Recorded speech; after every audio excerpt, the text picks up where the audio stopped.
époque, l'autre tente de la comprendre. Deux tempéraments, deux signatures de RTL et surtout deux visions de la France. Zemmour-Duhamel, jusqu'à 20h, le face-à-face. Bonsoir Éric Zemmour. Bonsoir. Vous êtes l'auteur du Suicide français chez Albin Michel, un livre qui a suscité déjà bien des polémiques, notamment sur Vichy.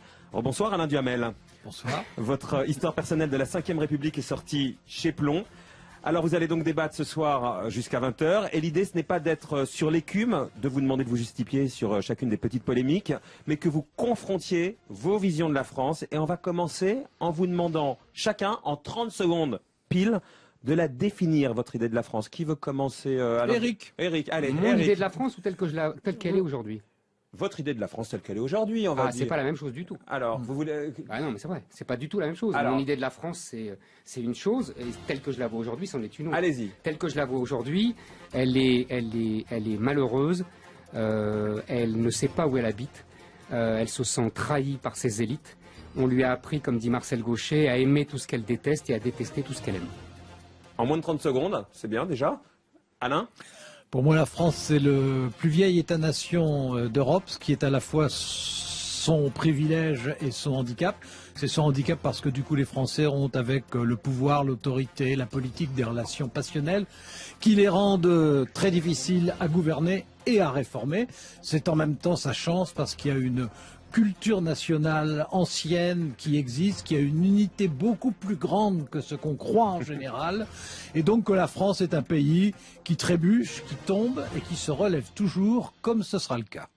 Ah, tant mieux. Alors, ce qui m'a frappé dans vos deux ouvrages, pour commencer, c'est que finalement, vous avez au moins deux points communs. Le général de Gaulle, et si je vous suis bien l'un comme l'autre, c'est qu'il est le seul homme politique qui, à vos yeux, soit vraiment un homme d'État. Et puis finalement, la rupture remonte à la période de son départ qui correspond à celle de mai 68. Alors finalement, Éric, comme pour vous Alain, aucun de nos dirigeants de Gaulle, depuis de Gaulle, ne trouve grâce à vos yeux, ou peut-être Mitterrand.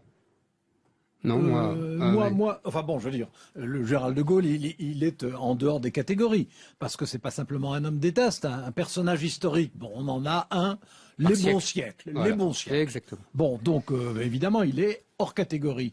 Mais il y a eu depuis des gens, disons, ayant une stature que je considère comme stature d'homme d'État de bon niveau, qu'on soit d'accord ou pas avec le détail, ou d'ailleurs même l'essentiel de ce qu'ils font, mais Valéry Giscard d'Estaing, personne ne peut dire qu'il n'avait pas la stature.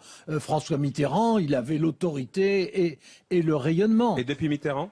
Si vous voulez, ça ne cesse de décliner. C'est-à-dire Pompidou, Giscard, Mitterrand, Chirac, Sarkozy, Hollande.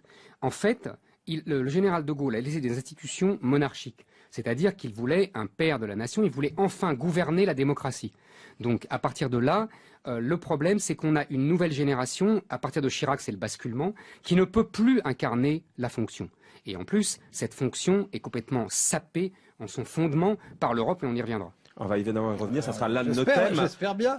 Le départ de Gaulle de mai 68, Éric, si on vous lit, c'est l'origine du mal, le début du déclin de la France. Pour d'autres, c'est plutôt la fin d'un monde sclérosé, la liberté d'expression, la liberté des mœurs. Pour vous, Alain Duhamel, mai 68 a-t-il défait la France, comme dit Éric Zemmour? C'est la fin d'un monde ou la fin du monde? Non, c'est pas la fin du monde c'est jamais déjà. la fin du monde. Et c'est le début de la fin d'une France, mais évidemment pas de la France. Le général de Gaulle, au fond, dans mon esprit, il a incarné la période la plus glorieuse de la Ve République, mais il est mort en 1965 et pas en 1970 comme on le croit. Quand mai 68 est arrivé, il était complètement à côté de la plaque. C'est-à-dire que autant il comprend la France, autant il a du mal avec les Français. D'ailleurs, il était le premier à le reconnaître. Et mai 68, ça n'est pas la France. Ce sont les Français. Et ce jour-là, pendant ces 2 mois-là, il y a eu une véritable... non pas métamorphose, parce que les choses se font sur la longueur, mais cristallisation de transformation, de rupture, de réinvention d'un tas de choses dont je ne soutiens pas du tout qu'elles étaient toutes positives, mais qui ont fait passer en France un vent de changement comme on en a un tous les 2 ou 3 siècles. Moi, je ne suis pas d'accord avec tout le début de la démonstration d'Alain. Je pense que le général de Gaulle meurt en 68 en essayant, si vous voulez, il gagne finalement la bataille politique. Il fait une espèce de voyage à Varennes de Louis XVI, mais qui réussit parce qu'il a l'hélicoptère, et il revient et il gagne. Sauf qu'en reprenant la France à ce moment-là, il meurt. Deuxièmement, Oui, ce mais n'est pas... Je suis assez D'accord avec ça. d'accord. On va voir ce qui oui, s'est oui. passé depuis. Par exemple, la libération des mœurs, la liberté d'expression, les familles. Tout On va à parler fait, au modèle tout à fait, familial qui a tout à explosé. fait. C'est de ça dont on va parler. Tout à fait. Mais si vous voulez, à partir de là, c'est pas qu'il n'a pas compris les Français, parce que les Français l'ont soutenu. Il n'a pas compris la bourgeoisie, la jeunesse bourgeoise qui s'est révoltée contre lui et qui s'est révoltée en vérité contre la France. On le verra après. Alors là, justement, on va voir après. Ce qui a suivi, c'est notamment donc le modèle familial qui a changé, qui a explosé, la cellule familiale qui a éclaté, moins de mariages, plus de divorces, des familles monoparentales, recomposées, même homoparentales aujourd'hui, une féminisation de la société évidemment. Ce modèle traditionnel, il vous manque manifestement, Éric Zemmour. Non, c'est pas qu'il manque à tout le monde. Pas forcément, non. Est-ce qu'il vous manque, vous, Alain Duhamel? Bon, moi, je vais pas faire semblant d'être ce que je ne suis pas, donc le modèle traditionnel ne me posait aucun problème. C'est pas totalement la question. Non, mais c'est le début de ma réponse. En revanche, les évolutions qui ont eu lieu, mais qui, à mes yeux, touchent, et c'est d'ailleurs ce qui les rend fascinantes et tellement difficiles à analyser, elles touchent toutes les formes d'autorité existant en France. Ça touche la famille, ça touche l'information, ça touche l'entreprise, ça touche l'Église catholique, ça touche, ça bouleverse tout. Mais... Et ma thèse, alors, qui est une thèse, donc elle est par nature contestable, absolument, voire partiale.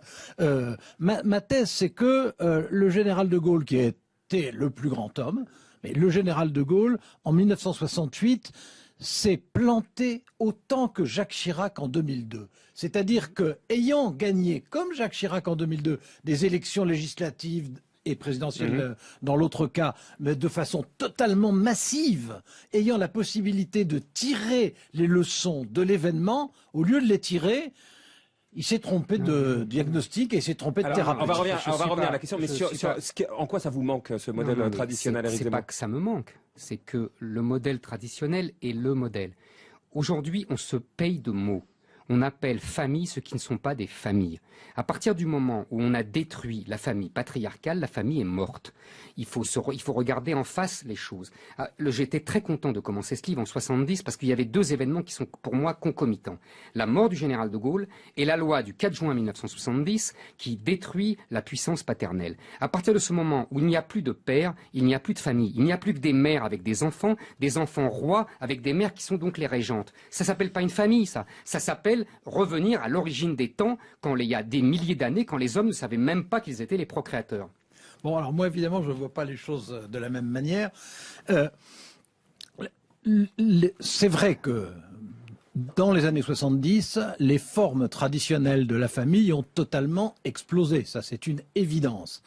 Je pense qu'il faut relier ça à ce qui s'est passé, non pas simplement en France, mais qui s'est passé simultanément dans la plupart des pays comparables, et ça n'est pas hasard. On en revient à la remise en cause des formes d'autorité, et aussi parce que c'est l'autre aspect de la même chose, de l'explosion des individualismes. L'individualisme a pris une dimension essentielle, plus importante que celle de l'autorité. Et je pense qu'au fond, s'il fallait résumer la période des années 70 pour regarder où nous en sommes aujourd'hui, je pense qu'après, pendant des siècles, avoir vécu sous le règne de l'autorité s'imposant à l'individualisme, depuis les années 70, c'est l'individualisme qui s'impose aux autorités. Et depuis Éric Zemmour, il y a eu l'IVG, l'avortement, et ça a libéré la femme. Vous trouvez que l'avortement libère la femme? Ah bah vous appelez ça libérer la femme? Et vous? Oh, c'est mieux que de se faire charcuter. Ah, mais je suis tout à fait d'accord. Je suis tout à fait d'accord. Moi, c'est un compromis, c'est une cote mal taillée. Moi, je comprends très bien Simone Veil. Avant? Non, je préfère pas avant, mais depuis, ça me rend pas fou de joie, si vous voulez, non, que des femmes. Ah si, vous dites libérer la femme. C'est pas libérer la femme, non, ça, c'est un compromis. Lui donner la possibilité du choix. On compose, oui, mais est-ce qu'un choix? Moi, vous savez, j'ai détesté le slogan 68 arts et féministe. Mon corps m'appartient. Ça voulait dire mon enfant m'appartient. Je me souviens très bien, vous savez, j'ai aimé la politique quand j'étais petit. Mais ça m'intéresse, vous avez quel âge? J'avais 14 ans. D'accord. Et c'est un slogan qui est absolument scandaleux parce que ça veut dire leur enfant leur appartient. Leur enfant ne leur appartient absolument pas. La vie de leur enfant ne leur appartient pas. Donc si vous voulez, moi je regrette pas avant. mais je trouve pas ça qu'il y ait 200 000 avortements par an. Je trouve pas ça. Je vais pas sauter de joie. Je vais pas sabrer le champagne, vous voyez. Bon, voilà. Un mot, Alain, parce qu'on va parler de l'immigration après. D'accord, oui, bon, alors dans mon esprit, c'est aux femmes de choisir. Et le fait qu'elle n'ait pas pu avant choisir, et quelquefois même en prenant des risques terribles, n'était pas une bonne chose. Le fait qu'elle puisse choisir est à mes yeux un progrès. Vous savez très bien. Attendez. Est à mes yeux un progrès, même si je considère qu'un avortement, c'est forcément d'une certaine manière toujours un échec en même temps. Et vous savez très bien en même temps qu'il faut remettre ça dans un contexte historique. La France, qui était la plus basse démographie, la plus basse démographie de l'Europe depuis le 19e siècle, et qu'elle était obsédée par les naissances, et que tout ça explique, c'est pas simplement ils n'étaient pas méchants et ils détestaient pas les femmes. Simplement, ils avaient la hantise de la démographie allemande. Je vous réponds d'un mot. C'est absolument vrai que la France a eu au 19e siècle la plus mauvaise démographie d'Europe, mais je vous signale que depuis qu'il y a l'avortement, il se trouve que simultanément, la France a en Europe la meilleure démographie. Alors c'est très bien, non, parce que je vous ai entendu dire qu'on allait parler d'immigration, oui, mais c'est le lien avec l'immigration. Eh bien, merci de me faire le lien, puisque dans l'immigration, on en parle dans un instant. Non, c'est Alain qui fait tout. Ce mal qui nous ronge, l'immigration ou une chance pour la France, dans un instant. Triomphe, la France, black, blanc, beurre de Thuram, Barthez, Zidane. 16 ans après, qu'en reste-t-il d'une victoire saluée et fêtée par tout le monde? Éric Zemmour, vous en faites un échec aujourd'hui. Un échec? Non, c'est pas la victoire. Vous écrivez, on est sorti du jeu pour entrer dans la morale en assimilant même cette mise en avant du métissage à de la propagande fasciste 16 ans après. Je pense qu'on a eu à cette occasion de la victoire de football qui m'a absolument ravi, j'attendais ça depuis 30 ans, et là je peux le dire, on a eu l'occasion d'une magnifique manipulation idéologique par des élites vouées à l'antiracisme multiculturaliste qui ont fait croire que c'était la victoire de la France Black Bomber alors que c'était la victoire de la France tout court. D'abord qu'il y avait toujours eu des enfants d'immigration dans les équipes de foot et que, en l'occurrence, ce n'était absolument pas la victoire du multiculturalisme. Alors moi qui ne connais rien au football, j'étais très content aussi. Mais j'ai eu le sentiment qu'en voyant la composition physique, ça me donnait l'impression d'une grande France. Ça me donnait l'impression d'une France ouverte. Mais mon cher Alain... Ça me donnait l'impression d'une France qui aussi était différente d'autres pays à cause de ça, et honnêtement, ça me réjouissait. Mais mon cher Alain, l'équipe de France de foot a toujours... Mais je sais bien. Donc c'est la nouveauté, vous comprenez, c'est pas que ça soit comme ça. La nouveauté, c'est que c'était utilisé. On a bien compris. Mais il faut dire que c'est plus tentant quand on gagne le championnat du monde. Oui, ça c'est vrai. Cette immigration, un mal qui nous ronge, une chance pour la France, Alain Duhamel? Écoutez, c'est à la fois un atout et une difficulté à gérer réelle. La France a toujours été un pays d'immigration. D'ailleurs, elle l'est pour une raison très simple, c'est que la France physiquement, mais là je parle alors pour le coup avant les Romains, la France physiquement était un passage obligé. Bon, ensuite il y a eu des immigrations avec des rythmes différents, avec des origines différentes. Ça s'est bien passé. Quand on dit bien passé, c'était de façon très inégalitaire quand même. Mais ça s'est bien passé. Il y a eu un modèle français qui a existé, qui était le modèle de l'assimilation et qui a longtemps fonctionné. Et aujourd'hui, mais qui était un modèle très inégalitaire, il faut aussi l'admettre. Mais enfin qui fonctionnait bien. Aujourd'hui, le modèle de l'assimilation ne fonctionne plus. Ça c'est bien clair. Et il ne fonctionne plus. Et moi j'ai une interprétation, enfin il y en aurait d'autres, mais une interprétation qui est qu'on n'a jamais fait la réflexion ni l'effort d'imaginer un type d'éducation et d'instruction pour ceux qui arrivaient avec une culture tellement différente. Alors, moi d'abord, la France n'a pas toujours été un pays d'immigration, c'est faux. Non, mais la France est un pays... longtemps. Je vous ai longtemps laissé parler. La France a été... dur. Merci Alain. La France a été un pays de petits paysans qui allaient au chef-lieu de leur canton. C'était le bout du voyage pour 99% de la population. L'immigration, c'était Mazarin et Lully et quelques nièces de Mazarin. Donc il faut arrêter avec cette histoire de la France, pays d'immigration. Aujourd'hui, c'est depuis 1860 qu'on a des immigrés, parce que ce que j'ai dit tout à l'heure, pays de faible démographie, plus industrialisation. Donc on a des Belges, des Italiens, des Espagnols, des Polonais. D'accord, on arrive... Et même des Anglais à ce moment-là. Que des Blancs à ce moment-là. Que des Européens chrétiens blancs, absolument. Et aujourd'hui, quand vous parlez d'immigration, vous parlez islam. Bien, attendez, laissez. Oui, mais j'avance. L'immigration, il y a un basculement avec le regroupement familial. À partir du regroupement familial de 74-75, que je tiens pour la plus grande erreur politique de l'après-guerre. Avant, on a une immigration de travailleurs. Après, on a une immigration de peuplement. Attendez, laissez-moi finir 2 minutes. L'immigration de peuplement, c'est les femmes et les enfants. Pour moi, la catastrophe commence là.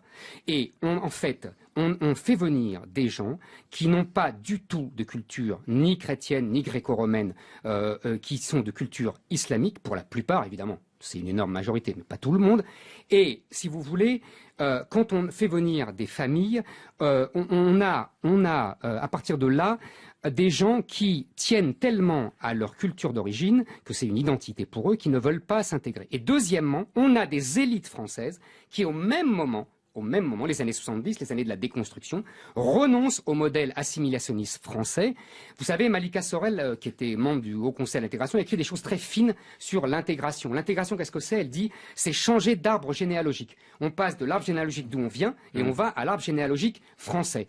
Là, on a des gens qui refusent de passer à l'arbre généalogique. Et attendez, et on a des élites qui leur disent qu'ils ont raison.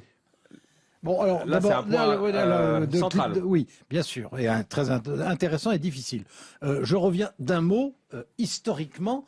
L'idée qu'il y aurait une espèce de peuple, d'une homogénéité parfaite dans l'histoire de la France. Du 19e siècle au 19e siècle, je suis d'accord, mais avant, la France était un territoire de partage. Aussi, non, pas des millions d'années, c'est beaucoup plus que ça. Mais les Alamans, ben oui, ça existait. Alors, sur ces immigrés qui ne veulent pas s'intégrer et les élites qui trouvent qu'ils ont raison. Alors, les élites, d'abord, j'aime pas du tout la généralisation des élites. Oui, mais c'est quand même la vérité, Alain, excusez-moi. C'est le discours dominant. Le discours dominant, c'est vous avez raison de ne pas vous assimiler. Eric, il n'y a pas une vérité. Chacun a sa vérité. Moi, je respecte votre vérité, vous respectez la mienne.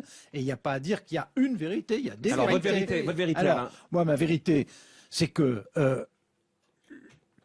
l'immigration a été une immigration recherchée par la France, qui en la recherchant et organisée par la France, qui en la recherchant a donc pris une responsabilité, que le regroupement familial a effectivement été un grand tournant, mais que ce regroupement familial correspondait aussi à un besoin d'humanité, parce que faire venir des gens, s'ils restaient, s'ils retournaient, c'était autre chose.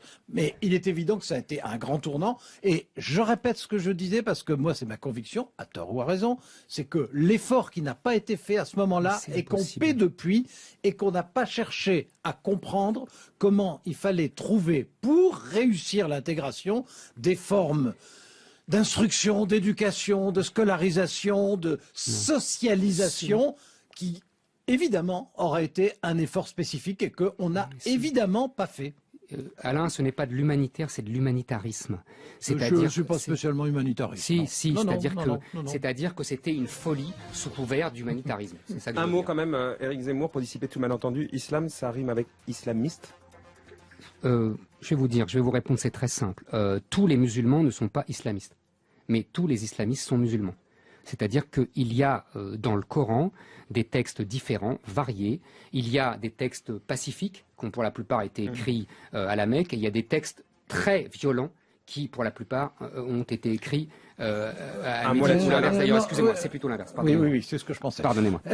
Et donc les islamistes se servent des textes violents et les autres se servent des textes pacifiques. Je pense que dans les thèses d'Éric, mais enfin on n'est pas là pour discuter seulement ces thèses, mais dans les thèses d'Éric, je pense qu'il y a un côté terriblement franco-français, ce qui est un paradoxe à propos de l'immigration, dans la mesure où des phénomènes d'immigration dans des grands pays industriels, nous ne sommes pas les seuls, qu'il y a des techniques différentes qui sont utilisées, avec des conflits potentiels de religion qui existent dans 10 grands pays et que dans 10 grands pays et que d'autres ont fait. Tous les modèles ont échoué. Tous les modèles, l'anglais, le français, l'allemand, le suédois, pas le tous les canadien, modèles ont par échoué. exemple. Comment? Pas le canadien, par exemple. Pas le canadien, mais ils ont non.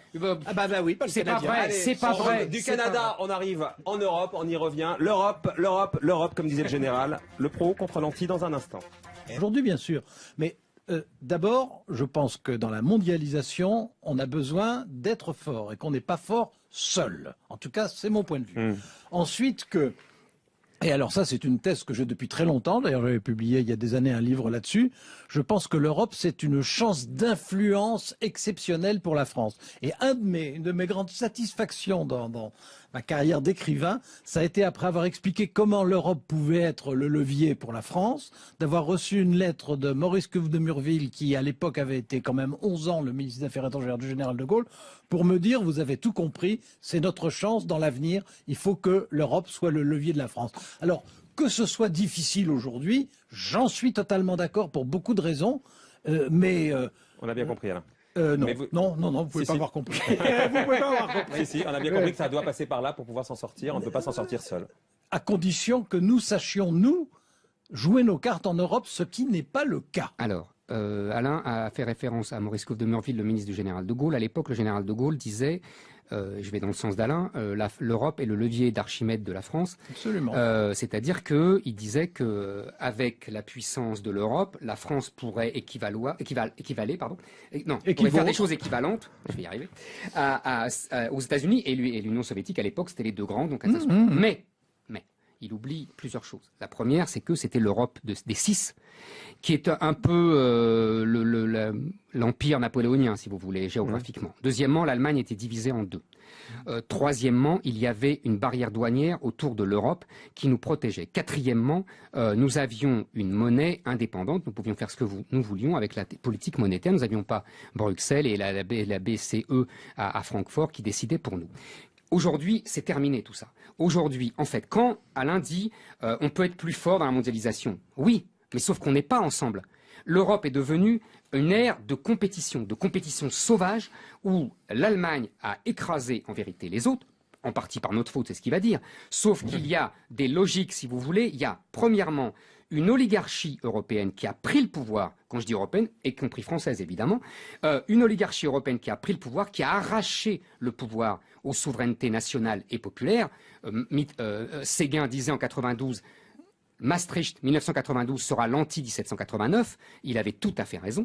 Et deuxièmement, avec l'euro, nous avons une machine de guerre à asservir les pays européens autour de l'Allemagne rhénane. Alors, moi, je pense évidemment absolument le contraire. D'abord, l'idée de l'oligarchie européenne. L'oligarchie européenne, ce sont les États qui ont le pouvoir de décider et pas la Commission. Deux, la Commission, elle est composée d'anciens premiers ministres, d'anciens ministres qui sont tous des politiques.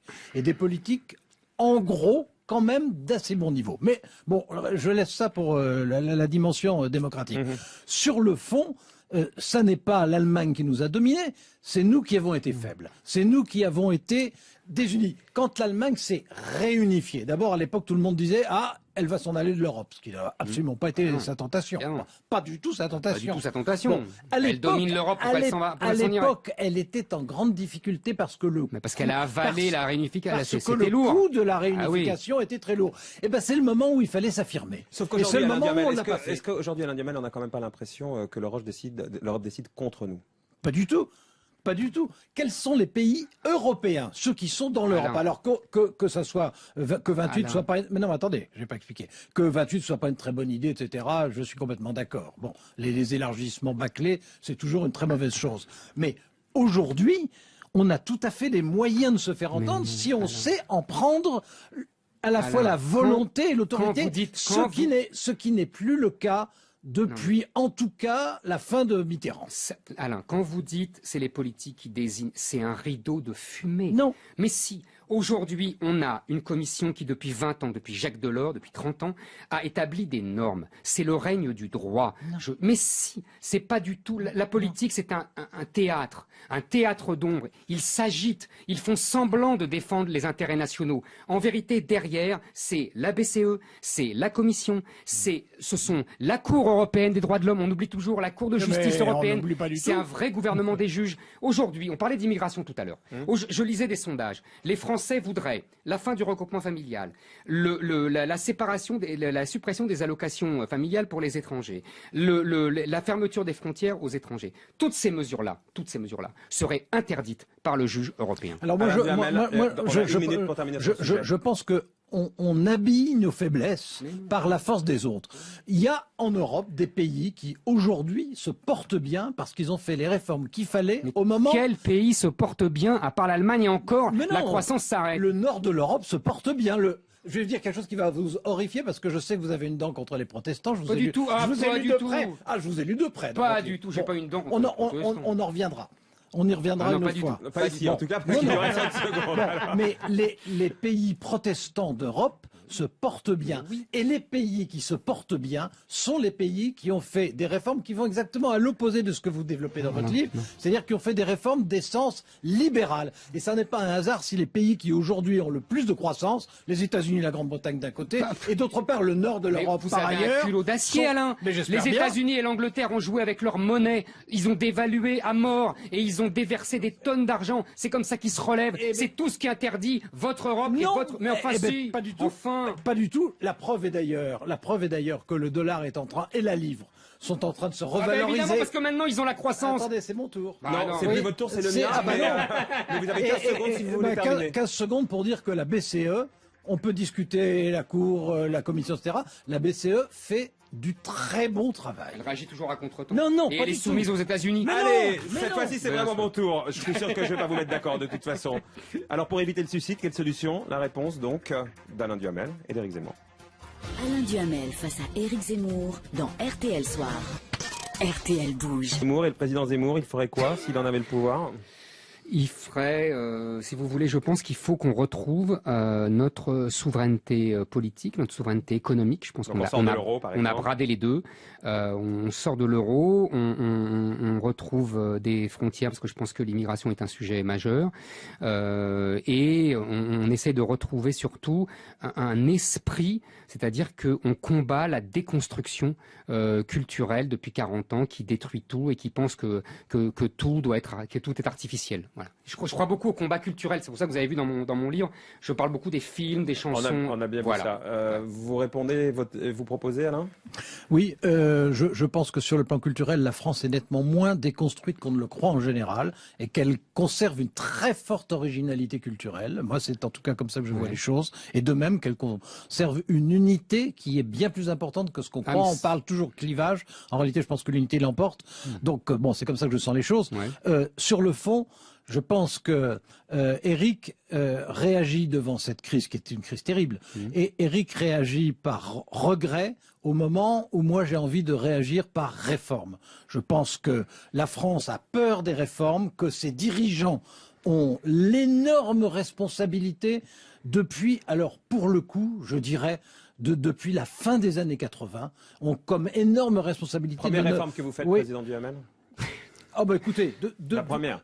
de toute façon, d'oser dire quelque chose qui fait hurler tout le monde, c'est-à-dire que le modèle social né du Conseil national de la résistance à la libération était parfait pour cette époque, totalement inadapté au monde d'aujourd'hui, et qu'il faut donc en inventer un Je autre. pense que le mot réforme est devenu le mot magique pour habiller la régression sociale.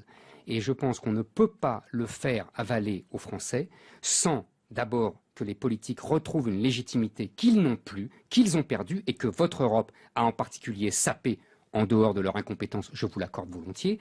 Et d'autre part, on ne peut pas demander aux gens de se serrer la ceinture, parce que c'est ça l'expression, de diminuer leurs droits. Et après tout, on peut pouvoir le dire, on peut pouvoir l'expliquer, sans retrouver une cohésion nationale, sans que... Elle existe, selon Alain Duhamel. Non, elle n'existe pas. Quand vous avez des Français qui, en vérité, ils se séparent, on utilise le mot vivre ensemble. Au moment même, moi, quand j'étais jeune, on n'utilisait pas ce mot-là. C'est parce qu'ils ne vivent plus ensemble. Ils ne vivent plus ensemble et que les gens se séparent en fonction de leur culture d'origine, en fonction de leur religion. Et c'est ça la vérité. Et on parle de... Une vérité. Une vérité géographique, si je veux dire. Bon, alors, déjà, sur le dernier point, je renvoie Zemmour à Zemmour, Ouais. c'est-à-dire, je suis tout à fait d'accord avec lui quand il disait qu'en 1914, la quasi-totalité des paysans n'étaient jamais sortis de leur canton. Bon, à cette époque-là aussi, les Français ne se connaissaient pas. Aujourd'hui, ils se connaissent infiniment mieux. Tout s'est nationalisé, tout s'est culturellement nationalisé. Maintenant, quant aux réponses, je pense que ce qui manque, c'est avant tout le courage des politiques. Je pense que depuis la fin des années 90, jamais, et l'idée selon laquelle, qui était tout à fait explicite chez Éric, l'idée selon laquelle il faut assimiler, identifier réforme et régression sociale, ça n'est absolument pas ce que je pourtant crois. partout en Europe. Mais non, mais pas du tout. Et vous dites en Mais pas 14, du ils ne se tout. connaissaient pas physiquement, mais ils se connaissaient culturellement, ils avaient une âme en commun. Aujourd'hui, c'est fini. Nous n'avons plus une âme en commun. Vous savez qu'il y en avait encore une très grande proportion qui ne parlait patois à l'époque. Oui, et alors? En 14. Oui, alors? Non, mais donc, quand on parle patois picard, on ne comprend pas forcément le patois provençal. Non, mais il y avait la une langue unité provençale. culturelle. Mais elle existe toujours. Non. Les Français sont très différents des autres. D'ailleurs, nous avons des défauts inimitables par les autres pays. Allez, je termine l'un et l'autre. L'argument qui vous a convaincu chez Éric Zemmour, il y en a eu un, Alain Duhamel. Vraiment, une phrase. Hein. Ah, il y a une chose qui me convainc tout le temps chez lui, c'est sa sincérité patriotique. Merci. Eh ben oui, Ouais, mais c'est important. Non, mais c'est pas un argument. C'est. Si, je vous avais demandé ce qui me convainc. Non, je vous ai demandé l'argument qui vous a convaincu. Vous avez entendu ce que vous avez bien voulu. Moi, en fait, il y a un argument qui m'a convaincu quand il explique dans son livre que le niveau des politiques ne cesse de baisser et qu'il dit la Ve République n'est plus gouvernée. Et en même temps, on voit bien la contradiction majeure puisque c'est sa chère Europe qui détruit elle-même la Ve République.